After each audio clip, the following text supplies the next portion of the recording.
Како да се обезбедат пари за новата сеидба е најгорливиот проблем со кој во моментот се соочуваат оризопроизводителите.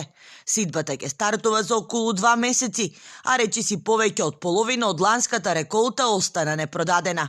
72-годишната Смилјана Цекова од Кочанско Чешиново секој петок е на градскиот пазар во Штип. Вели само овде може реално да си ја наплати земјоделската мака. Нејзиниот ориз од сортата Сан Андреа на пазар чини 70, а кај откупувачите 40 денари. Целосно е по-добро да го дадеме. Така, да преживееш некако. Знае се како, ако ти чекаш ти уплатило, оно сака да купи, ама и они слабо имат пари и така. А да го отнесеме да го задеш нели на цело и тогаш знаеш дека да си завършиш работа. Има много нели давачи има у него. И не можеш нели крај со крај да сврзеш. Дополнителен удар за оризопроизводителите е доцнењето со исплата на субвенциите, за кој ресорниот министер претходно им вети дека ќе им ги исплатат до 31 декември минатата година. Ориз имам, ама немаме цена.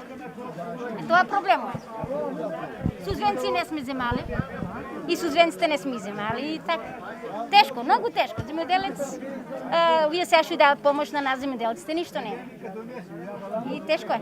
Од иницијативниот одбор за спас на оризопроизводителите категорични, доколку субвенциите не им се исплатат до 15 февруари, ќе бидат пренудени на секојдневни блокади и протести на регионалниот пат Штип-Кочани.